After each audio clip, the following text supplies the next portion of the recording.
La noche del 22 de septiembre de 1991, un Opel Corsa circulaba por Madrid con 4 personas en su interior.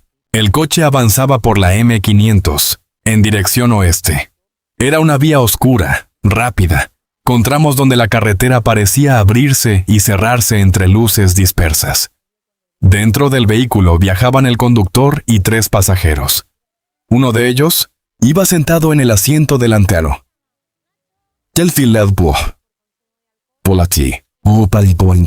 No era un trayecto largo, no parecía un viaje peligroso, pero en cuestión de segundos todo cambió. El coche se aproximaba a la zona cercana al puente de los franceses. La velocidad era alta, la carretera exigía control, distancia, reflejos. Bastaba una maniobra mal medida, un instante de pérdida de estabilidad o una reacción demasiado tarde para que el vehículo dejara de obedecer. Y eso fue lo que ocurrió. El Opel Corsa perdió la trayectoria. Salió de su línea. El movimiento fue brusco. El coche se desplazó fuera del control esperado, bajó por un desnivel y terminó impactando violentamente contra una farola. El golpe fue seco. La carrocería recibió el impacto con una fuerza brutal. Los cristales se rompieron. El metal se deformó. En el interior, los cuerpos fueron sacudidos de forma repentina, sin tiempo para prepararse, sin posibilidad de protegerse. Después del impacto llegó el silencio. La carretera quedó marcada por los restos del accidente.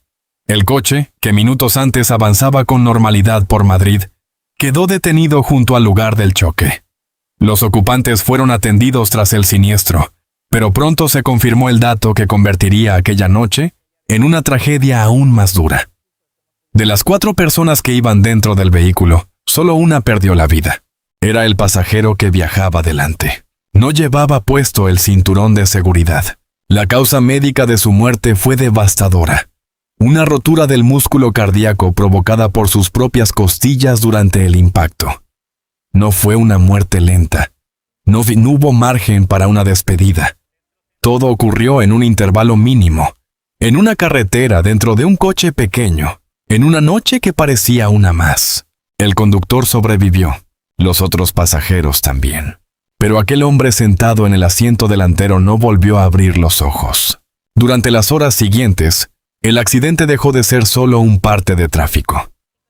La noticia comenzó a circular con rapidez. Primero fue el lugar. Después, el coche. Luego, los detalles.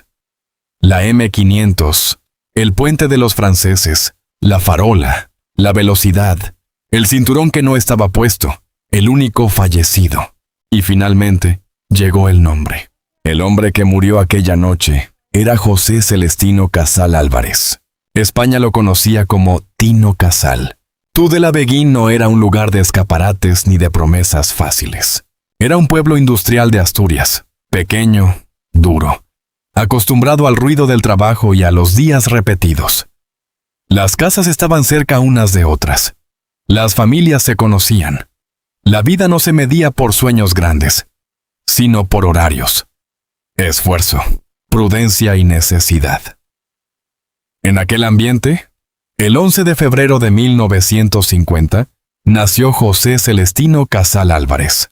En España todavía pesaban las normas de una época cerrada. El país vivía bajo una moral rígida, con poca paciencia para la diferencia y con una idea muy estrecha de lo que un joven debía ser. En muchos hogares, el futuro no se imaginaba como una aventura personal. Se pensaba en un oficio, en estabilidad, en no llamar demasiado la atención. Para una familia común de una zona industrial asturiana, salirse del camino marcado podía parecer una imprudencia.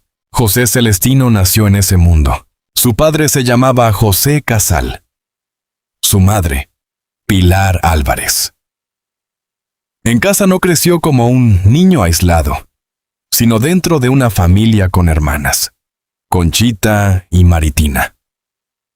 Era el menor, el pequeño de una casa donde la vida cotidiana no tenía nada que ver con el lujo ni con los escenarios. No había grandes apellidos detrás. No había una posición social que le abriera puertas. Había una familia sencilla, un entorno trabajador y una tierra donde cada paso parecía tener que justificarse. Ese origen importa, porque el niño que nació allí, Zoso, empezó desde una capital llena de oportunidades. No apareció en un barrio artístico ni en una familia preparada para empujar una carrera pública. Creció en un lugar donde la discreción protegía y donde destacar demasiado podía convertirse en problema. Asturias le dio raíz, carácter y una primera conciencia de límite. El mundo era estrecho, pero él no parecía hecho para vivir dentro de una medida pequeña. Desde muy temprano mostró una inquietud difícil de encerrar. No era solamente un niño al que le gustaba cantar. Miraba las cosas con atención. Se fijaba en las formas, en los colores, en los gestos, en la manera en que una persona podía cambiar solo por cómo se vestía o por cómo ocupaba un espacio. Aquella sensibilidad no encajaba del todo con la vida práctica que lo rodeaba. En un sitio donde casi todo parecía orientado al trabajo y a la normalidad, él empezaba a construir otro mundo por dentro. Oviedo fue una primera salida. Allí estudió en la Escuela de Artes y Oficios. Ese paso no fue un detalle menor. Le permitió acercarse a algo que ya estaba creciendo en él. La necesidad de crear. No solo música, también imagen, también forma, también una manera propia de presentarse ante los demás.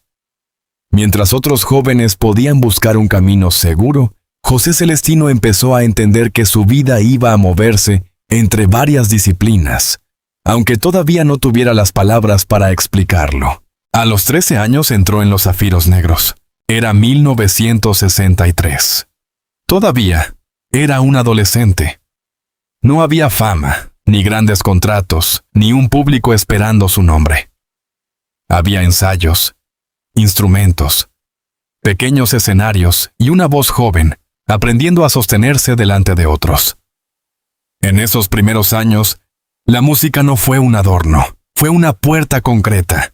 Le dio una forma de salir del silencio y una manera de probar que dentro de aquel muchacho asturiano había algo que no podía quedarse quieto. Luego llegó Los Archiduques.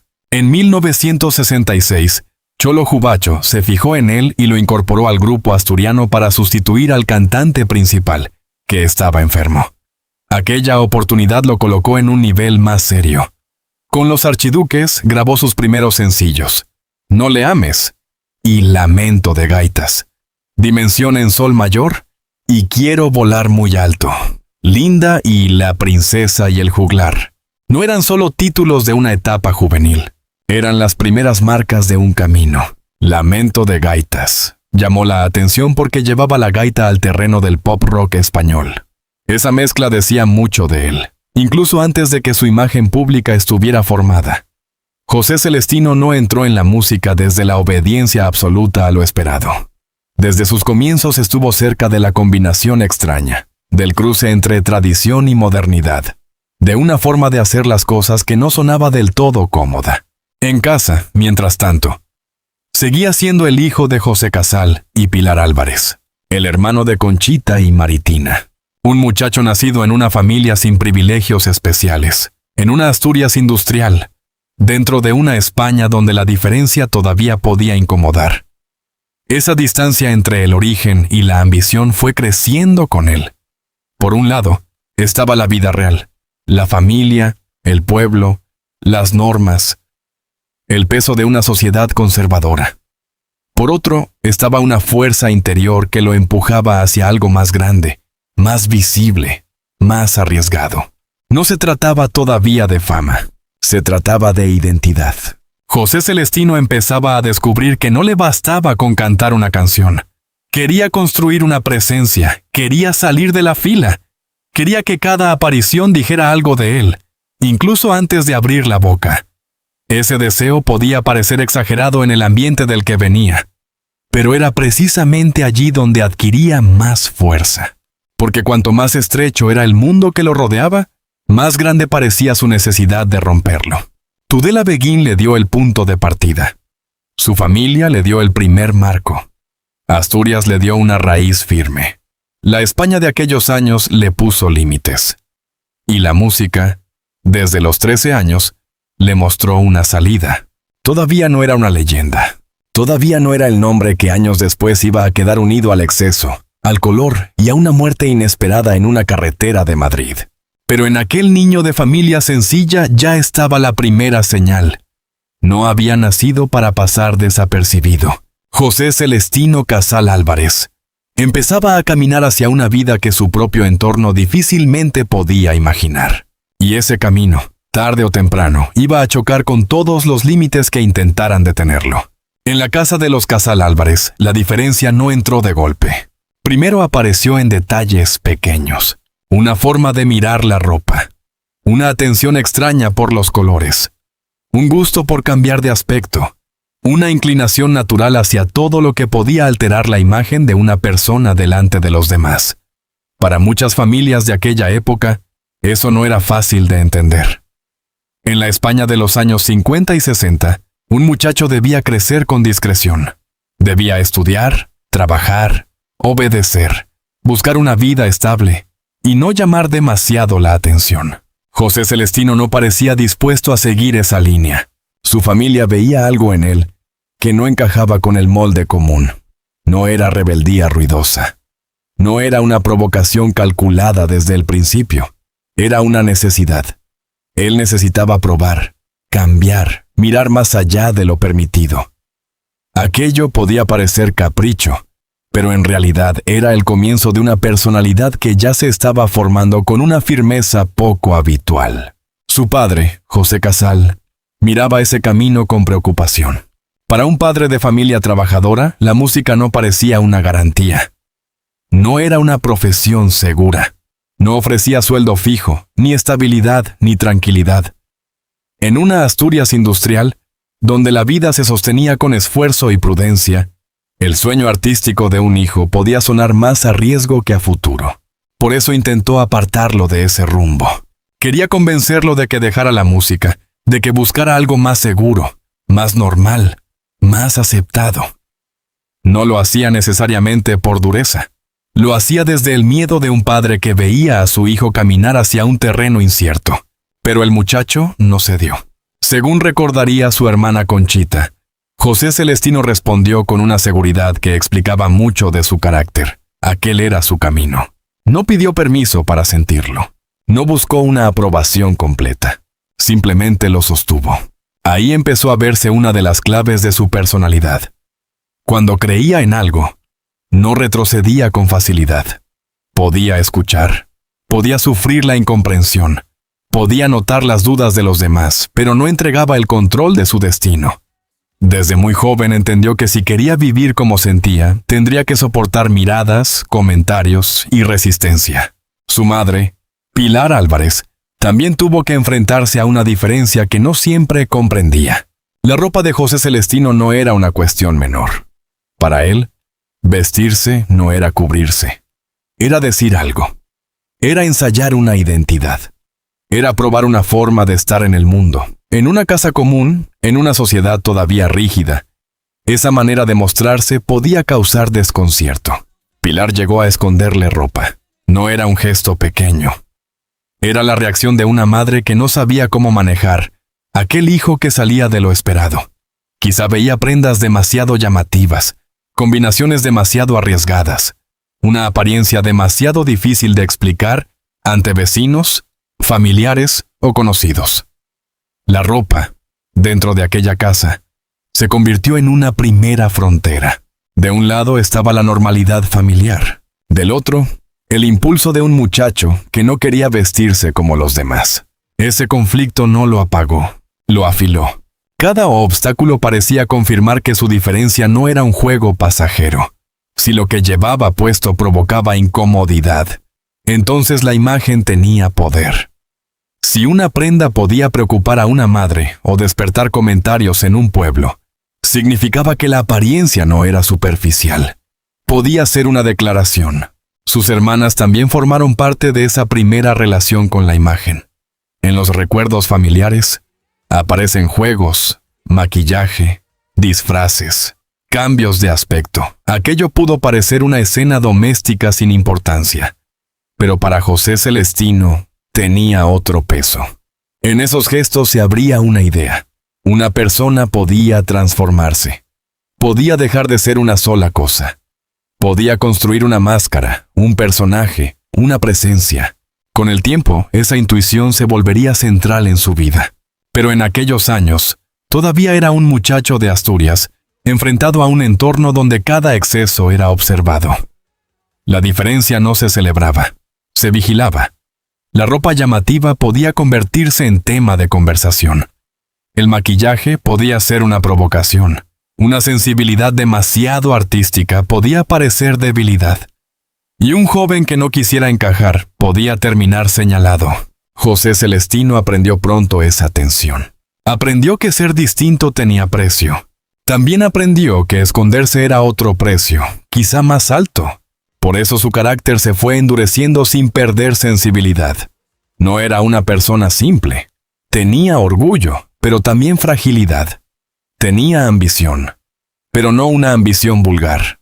No quería solamente triunfar. Quería hasta el guía a su manera. Quería que su nombre, su voz, su rostro y su ropa formaran una sola identidad. Ese rasgo lo acompañaría siempre. No le bastaba con cantar bien. No le bastaba con entrar en un grupo. No le bastaba con gustar. Necesitaba controlar el efecto completo. Cómo aparecer, cómo mirar, cómo moverse, cómo vestir, cómo ser recordado. Esa obsesión por la imagen no nació cuando llegó la fama. Venía de antes.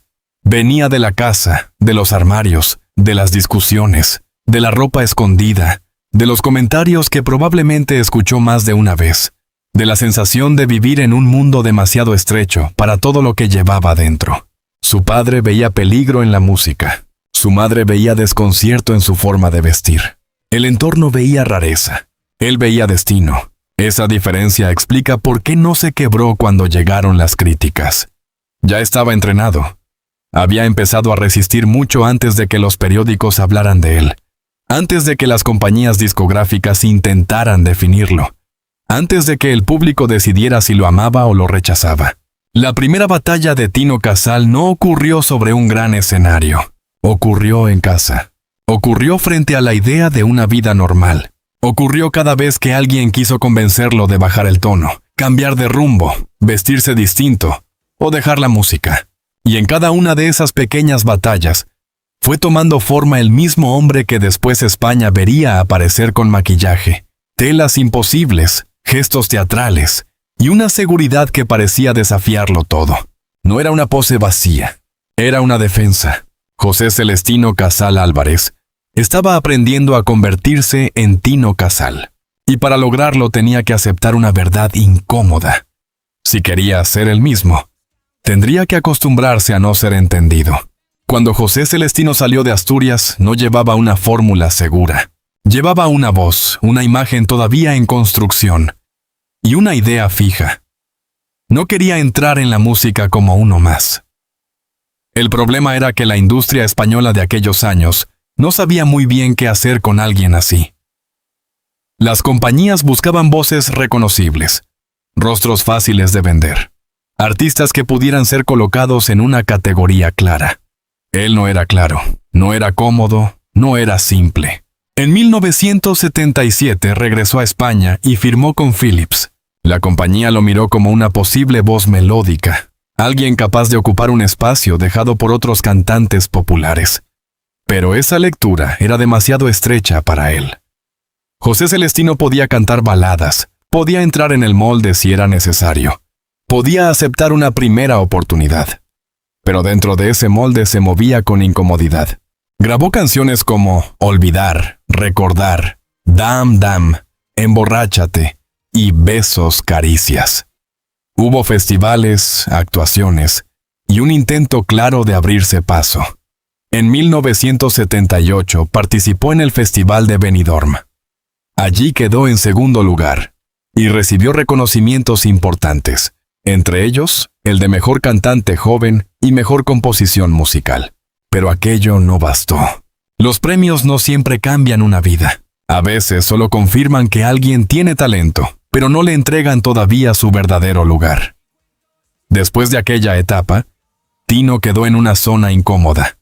Tenía presencia, Tenía voz, tenía ambición, pero aún no había encontrado el territorio exacto donde todo eso pudiera explotar.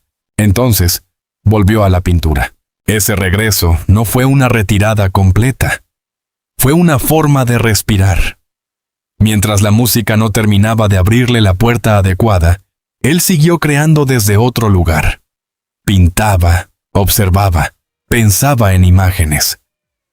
Ese detalle es importante porque explica la forma en que después construiría su carrera. Sus canciones no iban a vivir separadas de la estética. Cada disco tendría que verse, no solo escucharse. En 1980 volvió a moverse con fuerza dentro de la música, pero esta vez desde otro papel. Produjo trabajos para grupos como Goma de Mascar y, sobre todo, participó en los 2 primeros álbumes de Obús, una banda que representaba una energía muy distinta a la de los cantantes melódicos tradicionales. Aquella decisión mostró algo claro. Tino no tenía miedo a tocar materiales duros, ruidosos, alejados de la comodidad comercial. Podía moverse entre estilos sin perder su identidad. La oportunidad decisiva llegó en 1981. EMI lo ficó. Esa firma cambió el tamaño de sus posibilidades. Ya no se trataba solo de grabar canciones. Se trataba de construir una figura, con más libertad, con más margen y con una visión más cercana a lo que llevaba años imaginando. Apareció el nombre artístico que terminaría imponiéndose: Casal. El primer golpe fue Neocasal. El disco no buscaba pasar desapercibido. Desde el título anunciaba una transformación. No era únicamente un álbum debut, era una declaración de intención. Tino Casal empezaba a separar su figura de todo lo que la industria esperaba de un cantante convencional. Allí estaban Champú de Huevo y Billy Boy, canciones que ayudaron a colocarlo en el mapa de una nueva década. La crítica no siempre lo recibió con entusiasmo. Eso tampoco lo detuvo. Tino entendió pronto que la incomprensión podía formar parte del camino. Si todo el mundo lo aceptaba de inmediato, quizás significaba que no estaba arriesgando lo suficiente. El público, en cambio, empezó a mirarlo con más atención.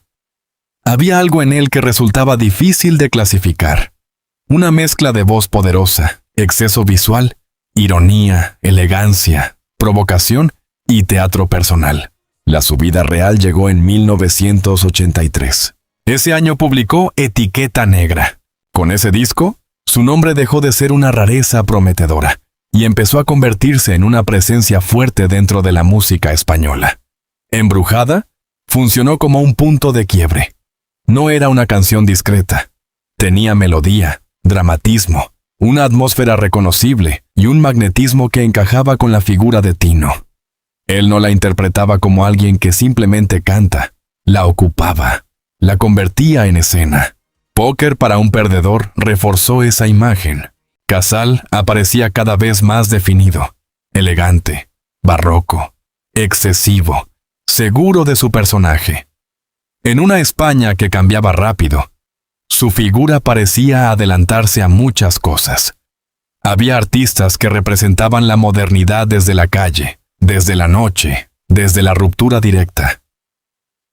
Tino la representaba desde otro lado. Desde la construcción visual, desde el artificio asumido, desde la belleza llevada al límite. No todos lo entendían, pero muchos ya no podían ignorarlo. En 1984 llegó Hielo Rojo. El disco mantuvo su presencia en la primera línea. Pánico en el Edén se hizo muy popular gracias a su uso en la Vuelta a España. De pronto, una canción suya atravesaba televisores, hogares, retransmisiones deportivas y conversaciones cotidianas. El hombre, que parecía demasiado extraño para el gusto general, empezaba a entrar por todas partes. Pero el ascenso no fue limpio. En 1985, durante una gira, sufrió una lesión en el tobillo. Pudo detenerse. Debió detenerse. Pero siguió trabajando. Siguió forzando el cuerpo. La lesión se complicó de forma grave y terminó en una situación límite. La recuperación fue larga. Durante meses tuvo que usar silla de ruedas. La imagen era dura. Un hombre que había hecho de la presencia física una parte esencial de su identidad quedaba obligado a detenerse. La ropa, el escenario, los gestos, la seguridad pública, todo quedaba suspendido por un cuerpo que ya no respondía como antes. Para alguien como Tino, aquello no era solo una enfermedad. Era una amenaza contra su manera de existir. Pero de esa caída salió una decisión. Si volvía, tenía que volver más grande. No podía regresar con una canción menor. No podía pedir permiso. No podía aparecer debilitado. Tenía que convertir la recuperación en espectáculo, el dolor en una entrada triunfal, la fragilidad en exceso. Entonces llegó Lágrimas de Cocodrilo, y dentro de ese disco, Eloise. La canción ya existía, pero en su voz adquirió otra dimensión.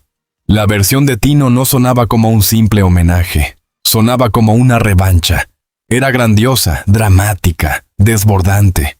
Tenía arreglos poderosos, una interpretación intensa y una ambición enorme.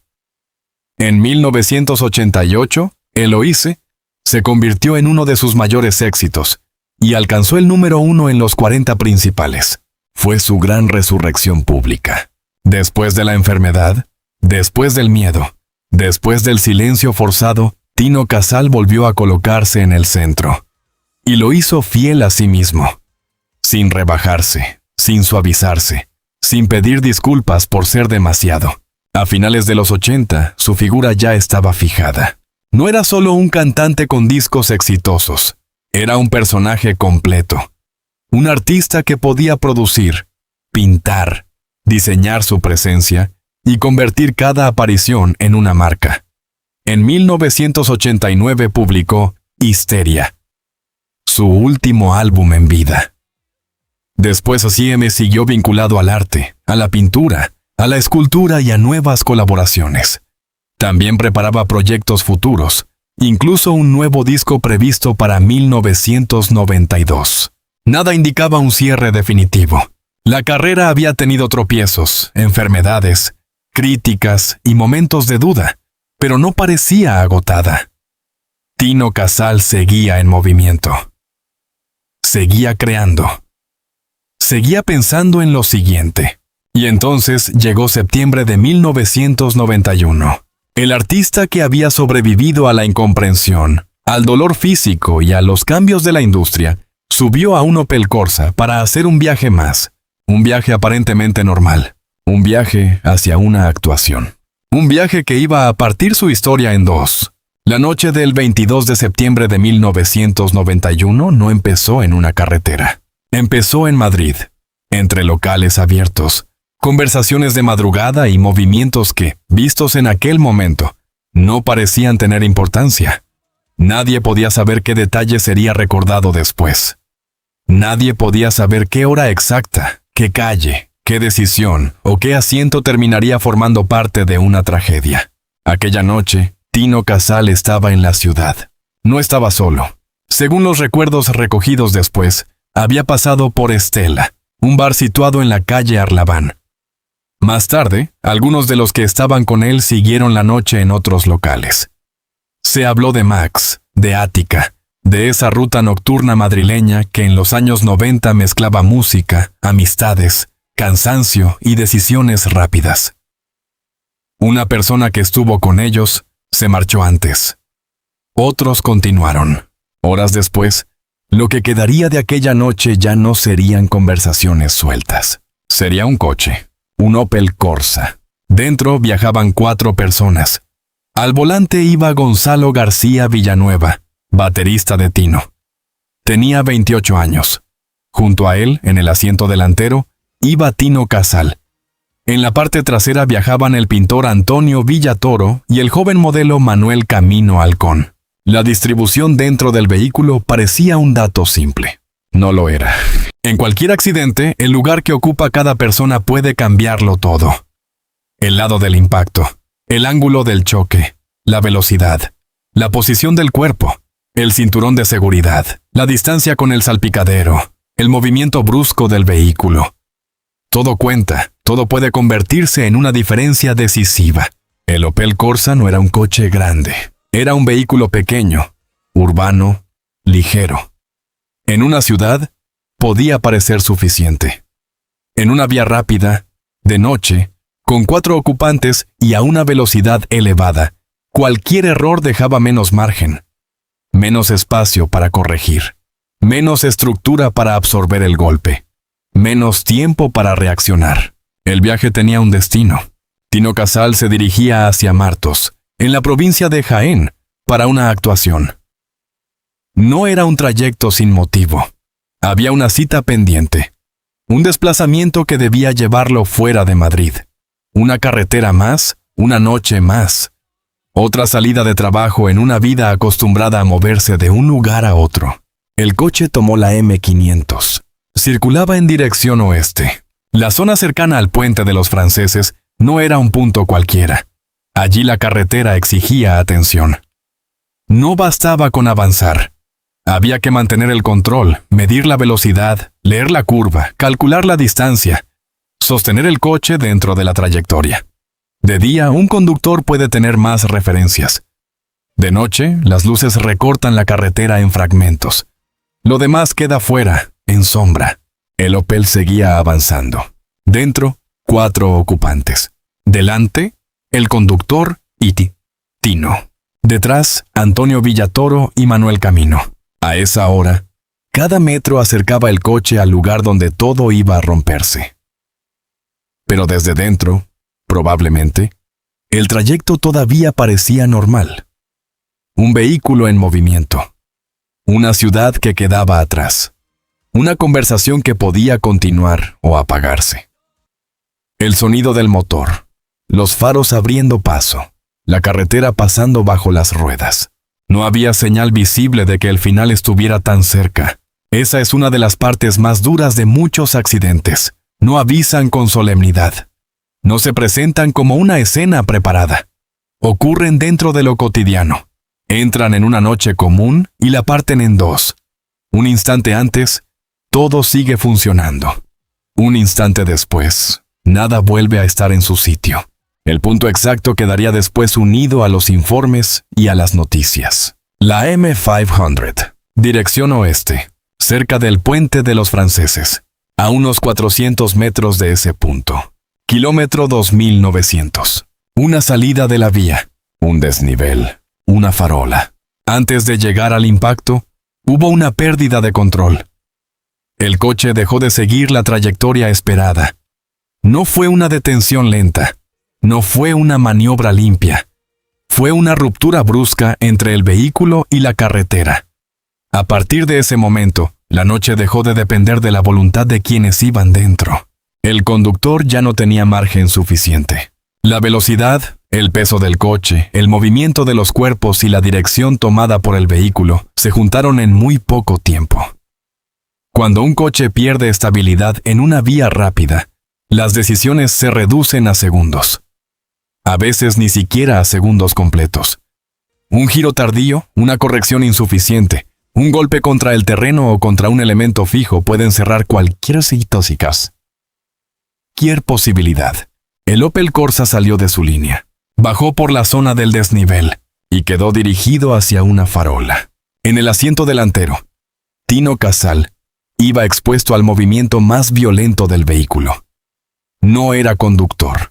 No tenía volante, no podía frenar, no podía corregir, no podía elegir el ángulo. Solo ocupaba un lugar dentro de una máquina que en ese momento ya no obedecía. El impacto todavía no había ocurrido, pero la tragedia ya estaba en marcha. Los 4 ocupantes seguían dentro del coche. La carretera seguía allí. Las luces seguían encendidas. Madrid seguía respirando alrededor, ajeno a lo que estaba a punto de pasar. ¿Y entonces? En un punto concreto de la M500, aquella última salida dejó de ser un viaje. Se convirtió en accidente. El Opel Corsa siguió avanzando por la M500. Era de noche. La vía quedaba cortada por luces aisladas, por tramos de sombra y por esa sensación fría que tienen las carreteras cuando la ciudad empieza a quedarse atrás. El coche circulaba en dirección oeste. Dentro iban 4 personas. El conductor mantenía el volante.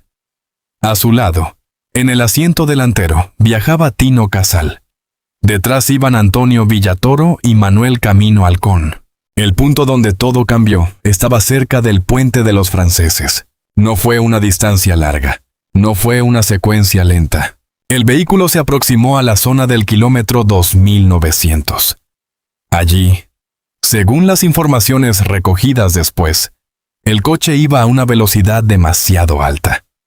En una carretera así, la velocidad no solo acorta el tiempo de reacción, también aumenta la fuerza de cualquier error. Un movimiento que en otras condiciones podría corregirse a alta velocidad se vuelve más difícil de dominar. El coche deja de responder como se espera. La carretera se estrecha. El margen desaparece. En algún punto de ese tramo, el Opel Corsa perdió la trayectoria.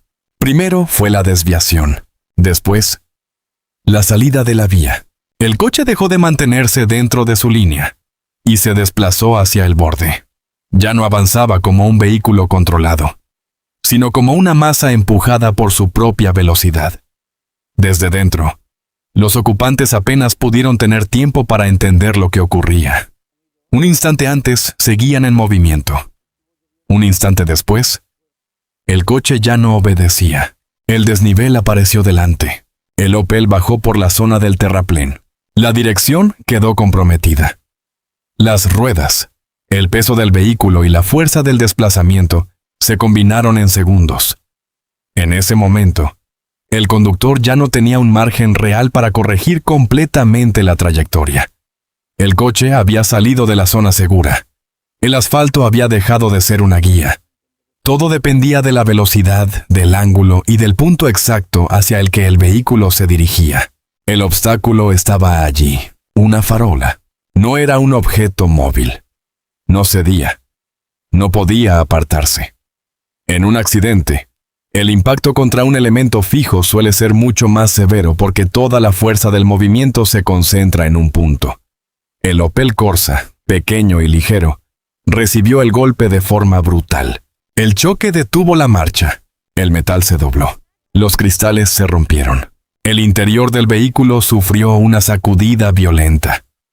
Los cuerpos fueron lanzados contra el límite que les imponía el propio coche.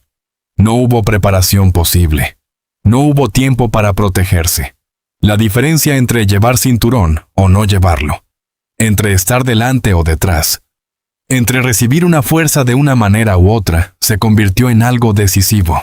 Después del golpe, llegó una quietud extraña. La carretera ya no era una carretera cualquiera. Era el lugar de un accidente. El coche quedó detenido donde había terminado el impacto. Las luces, los restos del vehículo y la confusión hicieron visible lo que segundos antes nadie podía prever. Los ocupantes fueron atendidos. 3 seguían con vida. 1 no. Ese fue el dato que convirtió el accidente en una tragedia todavía más desconcertante. De las 4 personas que viajaban en el Opel Corsa, solo Tino Casal perdió la vida. No era el conductor. No iba en la parte trasera. Iba en el asiento delantero del acompañante. Y, según las informaciones publicadas, no llevaba puesto el cinturón de seguridad. Ese detalle cambió la lectura de toda la noche. Porque el accidente no se explicó solo por el golpe. Se explicó también por la posición, por la velocidad, por el tipo de vehículo, por la fuerza del impacto y por la ausencia de una sujeción que pudo haber marcado una diferencia. En una colisión violenta, el cuerpo no se detiene al mismo tiempo que el coche. Sigue el movimiento. Choca contra el interior. Recibe una fuerza que en pocos segundos puede resultar irreversible. El informe médico fue claro en su conclusión. La muerte se produjo por una lesión interna gravísima provocada durante el impacto. No hubo una larga agonía pública. No hubo una despedida. No hubo un último gesto conocido. La vida de Tino Casal quedó cortada en el interior de aquel vehículo, en un punto concreto de Madrid, cerca del puente de los franceses. El conductor sobrevivió. Los pasajeros traseros sobrevivieron. El asiento delantero derecho quedó asociado para siempre al único fallecido. Desde ese momento, la historia dejó de pertenecer únicamente a los testigos y a los servicios de emergencia. Empezó a entrar en los periódicos, en la radio, en las conversaciones de la mañana siguiente. Primero se habló del accidente, después del coche, luego de la carretera, más tarde, de la velocidad y del cinturón. Y cuando el nombre apareció, todo cambió. Ya no era solo un siniestro ocurrido de madrugada en la M500. Era la muerte de Tino Casal. Una muerte rápida, seca, sin escenario y sin aviso. Una muerte que dejó una pregunta difícil de apartar. ¿Por qué? Dentro del mismo coche, bajo el mismo impacto, solo él no pudo sobrevivir. La primera explicación fue simple. Demasiado simple para una muerte así. Un coche pequeño, una carretera de Madrid. Exceso de velocidad. Una salida de vía.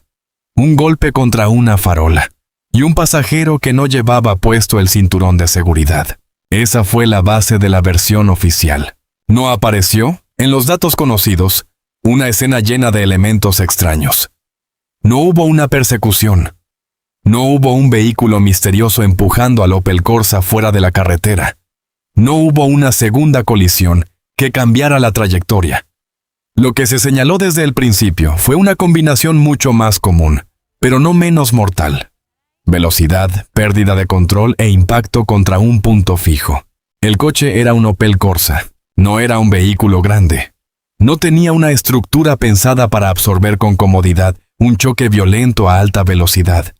En un accidente urbano leve, eso quizá no habría sido decisivo. Pero en la M500, de noche, con 4 ocupantes dentro y tras una salida de vía, cada limitación del vehículo podía multiplicar el daño. La velocidad fue uno de los primeros elementos mencionados. Cuando un coche circula demasiado rápido, el problema no empieza en el golpe. Empieza antes. Empieza en el momento en que el conductor pierde margen. A más velocidad, menos tiempo para ver, menos tiempo para corregir, menos tiempo para frenar, menos tiempo para recuperar una trayectoria perdida. Un pequeño error se vuelve grande. Una corrección tardía puede no servir. Un volantazo puede empeorar la situación. Y cuando el vehículo sale del asfalto, la carretera deja de ayudar.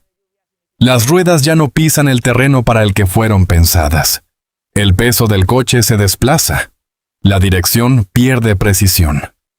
El conductor puede seguir sujetando el volante, pero el vehículo ya no responde igual. Eso parece haber ocurrido en la M500. El Opel salió de su línea, bajó por una zona de desnivel y terminó contra una farola. Ese detalle también fue clave. No chocó contra un objeto blando. No se detuvo lentamente. No fue frenado por una superficie amplia. El impacto se concentró contra un elemento fijo. Una farola no cede como otro coche. No absorbe el golpe de la misma manera. El vehículo se detiene de forma brusca, y dentro del coche, los cuerpos continúan el movimiento que llevaban antes del impacto. Ahí entra el segundo punto decisivo, el cinturón de seguridad. Según las informaciones publicadas, Tino Casal no lo llevaba puesto. Iba sentado delante, en el asiento del acompañante. Esa combinación convirtió su posición en una de las más vulnerables. No conducía, no tenía control del volante, no podía anticipar la maniobra con la misma información que el conductor. Y sin cinturón, su cuerpo quedó sin la sujeción básica que podía retenerlo en el asiento durante la colisión. El cinturón no garantiza la vida en todos los accidentes, pero cambia la forma en que el cuerpo recibe el golpe. Lo mantiene sujeto, reduce el desplazamiento, evita que la persona salga despedida contra partes del interior. En una colisión fuerte, esa diferencia puede decidirlo todo. Por eso, cuando se supo que los otros ocupantes sobrevivieron y que él fue el único fallecido, la atención se concentró en ese detalle. No era una explicación completa por sí sola, pero sí una pieza difícil de ignorar. Tino iba adelante. No llevaba cinturón. El coche chocó con violencia. La fuerza del impacto actuó en segundos. El informe médico terminó de cerrar la versión oficial con una conclusión dura. La muerte se produjo por una lesión interna muy grave causada durante el choque. No fue una muerte prolongada. No fue una agonía pública. Fue el resultado inmediato de una fuerza brutal dentro de un espacio pequeño. La noticia, cuando se publicó, dejó poco margen para una lectura amable. La causa oficial no hablaba de destino, ni de leyenda, ni de misterio. Hablaba de hechos concretos: un conductor joven al volante, una carretera, una velocidad excesiva, una salida de vía, una farola, un pasajero sin cinturón, un único fallecido. Esa frialdad hizo que el caso resultara todavía más impactante, porque muchas veces el público espera que la muerte de una figura famosa tenga una explicación extraordinaria, algo oculto, algo oscuro, algo que parezca estar a la altura del personaje. Pero en este caso, la explicación conocida era casi insoportable por su normalidad. No hizo falta un gran secreto, no hizo falta una conspiración, no hizo falta una escena imposible. Bastó una noche, un coche, una decisión de segundos y una medida de seguridad que no estaba siendo usada. A partir de ahí, la pregunta ya no era solamente qué había ocurrido. La pregunta era por qué todos esos factores se reunieron justo en ese momento. ¿Por qué el coche iba a esa velocidad? ¿Por qué se perdió el control? ¿Por qué Tino viajaba adelante? ¿Por qué no llevaba cinturón? ¿Por qué 3 personas salieron con vida y una no? La versión oficial respondía a una parte, pero no borraba la inquietud. Porque los informes pueden explicar la mecánica de un accidente, pero no siempre calman la sensación de absurdo que queda después. Técnicamente, la secuencia podía resumirse en pocas líneas. Humanamente, era mucho más difícil de aceptar. La causa oficial fue una cadena. La velocidad redujo el margen. La salida de vía llevó el coche al desnivel. La farola concentró el impacto. El asiento delantero dejó a Tino en una posición crítica. La falta de cinturón agravó el resultado. Y el golpe terminó con su vida. Así quedó fijado el relato principal de aquella noche. Pero la muerte de un personaje conocido nunca se queda solo en un informe. Después llegan los titulares, llegan las versiones, llegan los recuerdos de quienes estuvieron con él antes del accidente, llegan las preguntas del público, y, con el tiempo, también llegan las dudas. No necesariamente dudas contra la versión oficial, dudas alrededor de ella, porque una cosa era saber cómo murió Tino Casal, y otra muy distinta era aceptar que todo pudiera haberse decidido en tan pocos segundos. Después de un accidente así, los hechos no llegan todos a la vez. Primero aparece la noticia, luego aparece el nombre. Después, vienen los detalles. La carretera, el coche, la hora, los ocupantes, el conductor, el asiento, la velocidad, la farola, el cinturón, el informe médico. Cada dato parece cerrar una puerta, pero también abre otra. Porque cuando una persona conocida muere de forma repentina, el público no se conforma con una frase simple. Quiere reconstruir la noche. Quiere entender el último trayecto. Quiere saber qué ocurrió dentro del coche, qué pudo evitarse y por qué el resultado fue tan desigual. En el caso de Tino Casal, la versión conocida quedó apoyada en una cadena concreta. El Opel Corsa circulaba por la M500 en dirección oeste. Iba a velocidad elevada. Perdió el control cerca del puente de los franceses. Salió de la vía, bajó por un desnivel y terminó impactando contra una farola. Dentro viajaban 4 personas. 3 sobrevivieron. Una murió. Ese fue el punto que más golpeó. No murieron todos. No murió el conductor. No murieron los pasajeros de atrás. Murió el hombre que iba sentado delante, en el asiento del acompañante. A partir de ahí, las preguntas eran inevitables. La primera giraba alrededor de la velocidad. Si el coche no hubiera ido tan rápido, ¿habría podido corregirse la maniobra? ¿Habría dado tiempo a frenar? ¿El impacto contra la farola habría sido menos violento? La respuesta absoluta no puede saberse, porque un accidente no se repite en laboratorio con las mismas condiciones reales. Pero la lógica del siniestro apunta a algo claro. La velocidad redujo el margen y aumentó la violencia del golpe. No hacía falta imaginar una causa extraña. La velocidad ya era suficiente para explicar gran parte de la tragedia. La segunda duda estaba en la trayectoria. ¿Cómo perdió el control el Opel Corsa? ¿Fue una maniobra brusca? ¿Fue una curva tomada de forma incorrecta? ¿Fue una reacción tardía? Hubo un cálculo mal hecho en un tramo de carretera que exigía más cuidado. Las informaciones disponibles hablaron de una pérdida de control y de una salida de vía. Eso permite entender el resultado, pero no permite entrar con precisión absoluta en los segundos previos. Y ahí queda una zona gris, no una zona de conspiración, una zona de segundos. Porque muchas veces, en un accidente de tráfico, lo decisivo ocurre en un intervalo tan breve que ni siquiera los supervivientes pueden recordarlo con claridad. Un movimiento del volante, una corrección, una sensación de que el coche se va. Un ruido. El golpe. Después, confusión. La tercera pregunta se centró en el cinturón. Tino Casal no lo llevaba puesto, según las informaciones publicadas. Ese detalle fue repetido porque ayudaba a entender por qué él, y no otro ocupante, sufrió el resultado más grave. En una colisión, el cinturón no cambia el pasado, pero puede cambiar el recorrido del cuerpo dentro del vehículo. Sin esa sujeción, el pasajero queda más expuesto al desplazamiento violento provocado por el impacto. El hecho de que viajara adelante aumentó la atención sobre ese punto. El asiento del acompañante no le daba control sobre el coche. No tenía volante, no tenía pedales, no podía decidir la maniobra.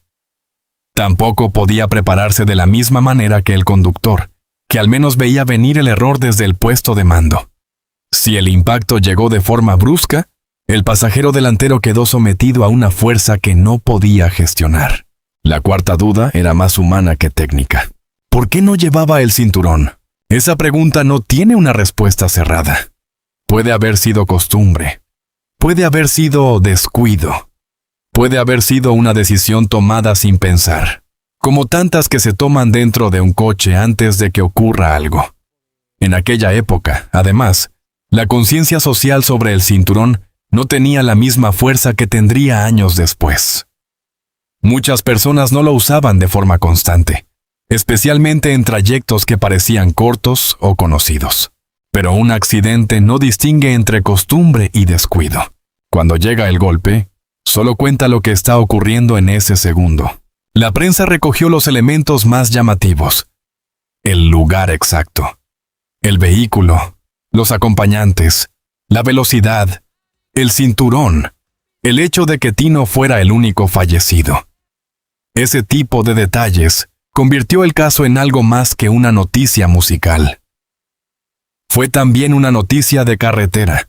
Una muerte explicada por una mecánica fría, casi administrativa, pero imposible de asumir con frialdad, porque había algo que no encajaba emocionalmente. Una figura tan reconocible, un coche tan pequeño, una carretera tan concreta, un golpe tan rápido, un final tan seco. La versión oficial no necesitaba adornos.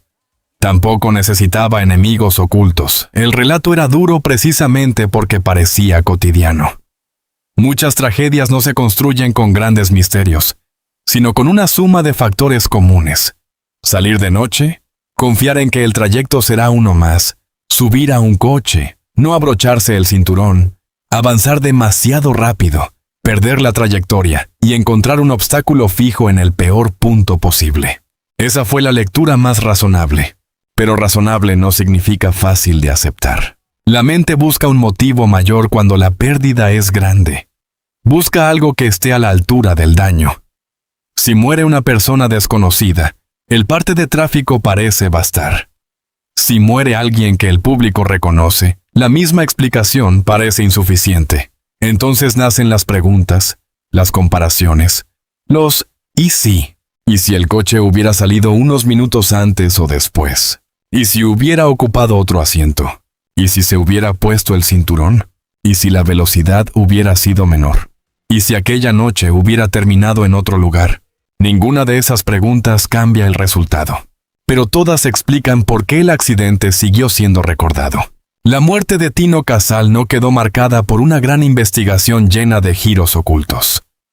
Quedó marcada por una sensación más incómoda, la de saber que todo pudo depender de decisiones pequeñas, decisiones que, en el momento, no parecían definitivas.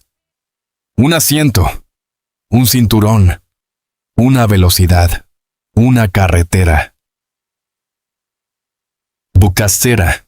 La policía y los informes podían fijar la mecánica del siniestro. Los medios podían ordenar los datos. Los testigos podían aportar fragmentos de aquella noche. Pero nadie podía devolver el coche al punto anterior al impacto. Ahí estaba la verdadera dureza del caso. No en una versión secreta, sino en la imposibilidad de corregir una cadena que ya se había cerrado.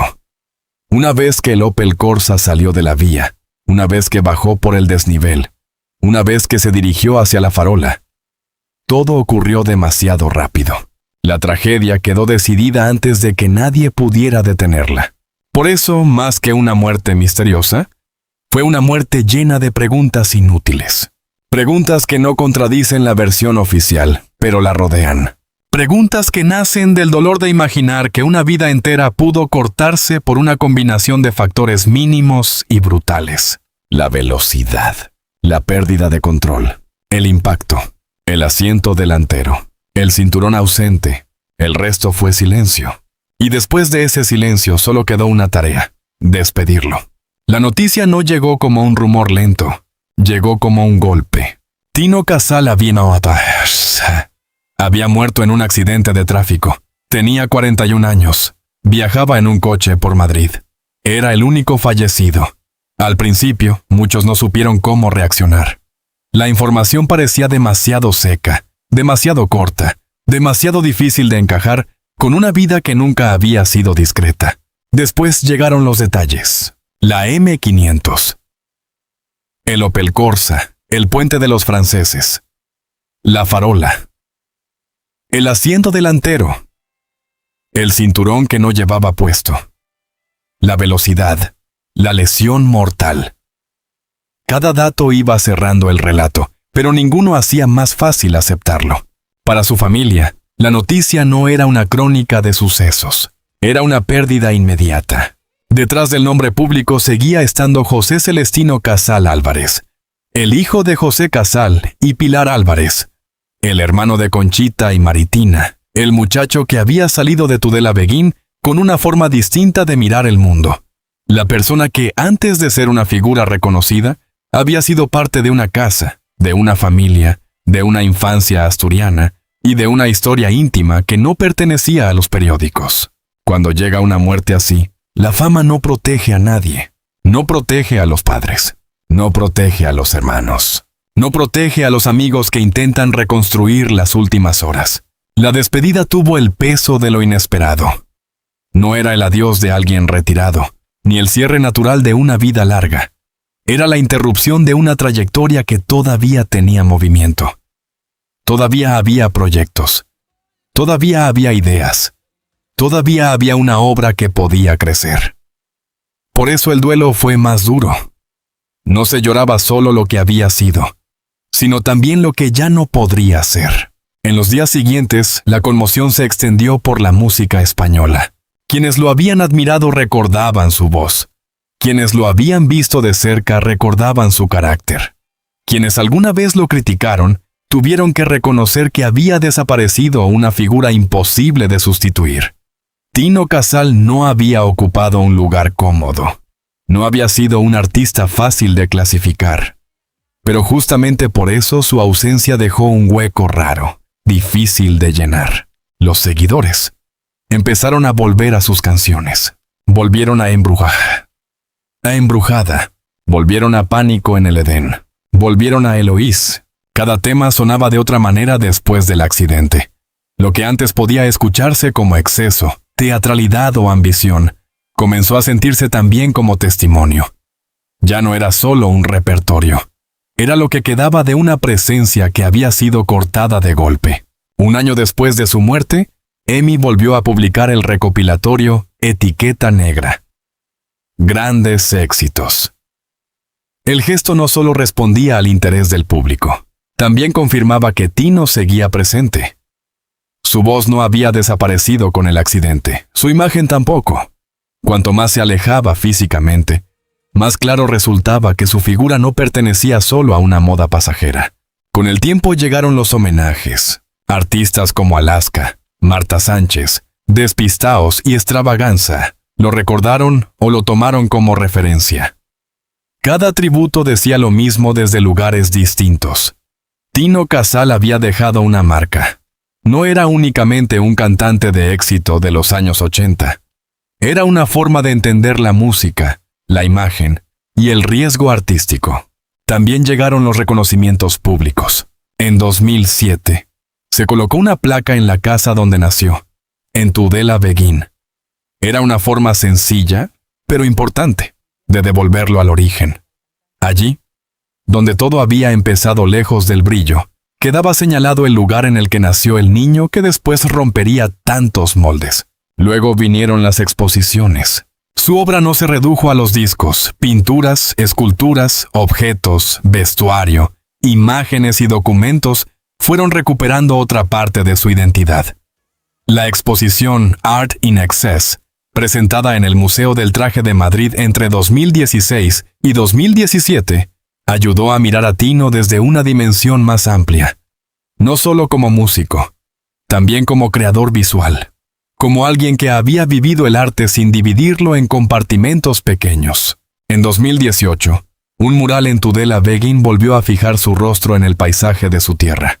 En 2019, Oviedo inauguró una estatua de bronce en su memoria. El cuerpo que una noche quedó atrapado en un coche pequeño regresaba, convertido en figura pública, al espacio de la ciudad. Ya no como noticia trágica, ya no como víctima de un accidente, sino como memoria. En 2021, la exposición Sin Fronteras siguió mostrando su trabajo artístico y defendiendo la amplitud de su legado. En 2023, se estrenó un documental sobre su vida, dividido en 3 episodios, que volvió a llevar su historia a nuevas generaciones. En 2024, incluso la universidad volvió la mirada hacia él con un curso dedicado a su música, su imagen y sus artes plásticas. Todo eso ocurrió después del golpe, después del silencio, después del entierro, después de que una carretera de Madrid cambiara para siempre el final de su biografía. La muerte de Tino Casal pudo explicarse con datos concretos: un coche, una velocidad, una pérdida de control, una farola, un cinturón ausente. Pero su recuerdo no puede explicarse solo con un parte de tráfico. Lo que quedó fue algo más amplio. Quedó la imagen de un hombre que había nacido en una familia sencilla, en un pueblo industrial asturiano, y que terminó construyendo una identidad demasiado fuerte para desaparecer. El accidente cerró su vida, pero no cerró su presencia. Cada homenaje posterior pareció corregir, de alguna manera, la brusquedad de aquella noche. La carretera le quitó el futuro, pero no pudo borrar lo que ya había dejado. Su nombre siguió apareciendo en canciones, exposiciones, documentales, recuerdos familiares y conversaciones de admiradores que todavía intentan explicar por qué una figura así sigue resultando tan difícil de olvidar. Tino Casal murió en cuestión de segundos. Su leyenda tardó años en terminar de entenderse. Y quizá esa sea la parte más triste de su historia. Muchos comprendieron la dimensión de su rareza, de su valentía y de su talento cuando ya no estaba allí para verlo. ¿Crees que la muerte de Tino Casal fue solo una tragedia de carretera? ¿O todavía quedan preguntas sin responder sobre aquella noche? Déjanos tu opinión en los comentarios. Dale like al video y suscríbete para seguir descubriendo la verdad detrás del final de las grandes leyendas.